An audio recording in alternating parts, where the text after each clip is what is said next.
Surviving those ho ho holiday gatherings. This is the Daily Dose of Dawn at Dawn, number 85, videos designed to expand your thinking. This video is for anyone who gets the ick from holiday gatherings. Welcome back to my Happy Matters Collective, and if you're new here, thanks for giving us a listen. Why do we want to learn this? Well, next week is Christmas in the US and other places, which means holiday gatherings, work, family, etc. And Christmas comes once a year. So putting something new into your mental health toolkit will help you deal with it this year, next year, etc., etc.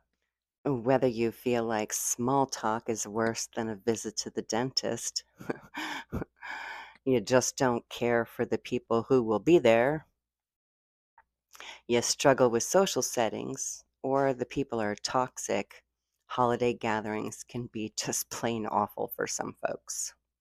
In 2019, I put out a video about surviving holiday gatherings for people living with chronic illness, because when we learn new strategies, we can often improve the quality of our lives. So this dose is going to give you a couple of those tips, and you can head to the description for more. First and foremost, if you're dealing with anything long-term related, take back the phrase, "It's all in your head." If you've been called too sensitive, if your people tell you you're imagining things, take back that phrase, "It's all in your head," because your head should be a safe place to be.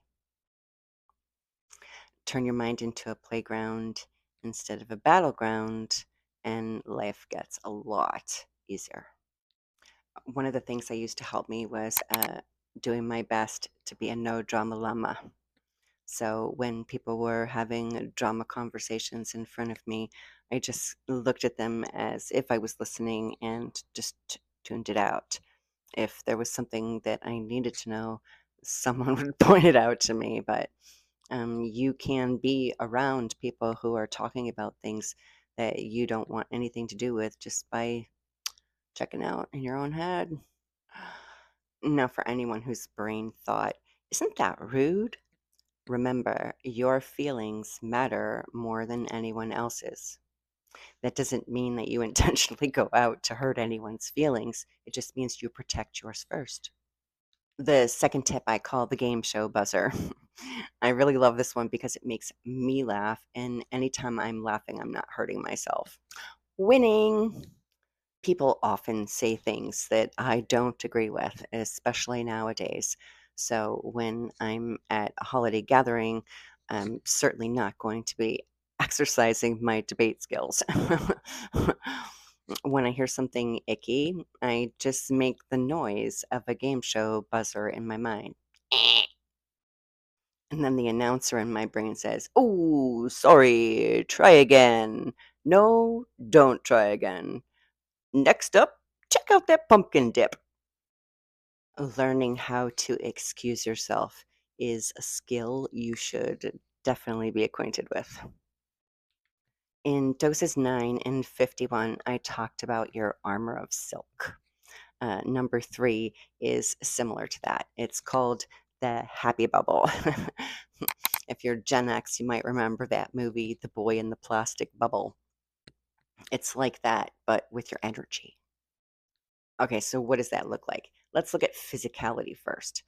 When someone's intoxicated or just doesn't have good boundaries, they can get into your space. So we might hold our arm out so that there's some distance between you and the person. So this is like that, but it's invisible. Instead of keeping them out of your personal space physically, you're going to keep them out of your being energetically. That sounds really woo woo and weird, but until you try it and it works for you, and then you're like, "Oh my God, this is magic." While you're in your happy bubble, you're keeping everything they say outside of you and only taking in the things you want to hear. Remember, we're talking about a holiday gathering with people that you work with or relatives that you're not really having long-term relationships with. This is a protection strategy, not a social skills building exercise. Eleanor Roosevelt said, "No one can make you feel inferior without your consent." Well, no one can make you feel anything if you keep them outside of your happy bubble. If you need someone in your corner helping you build tools like these, I help all my clients create their own custom mental health toolkit. If you have your own tips, share them with the collective in the comments, and I'll be sure to include them in next year's holiday post. The best way to survive holiday gatherings is to be on your own side. If you need help getting there, you can get day one of my book, How to Be on Your Own Side, delivered to your inbox for free. Check out the comments or the description for the link to do that and the other longer video I mentioned. If you're living with chronic illness, it's going to give you so many ideas and a lot of relief.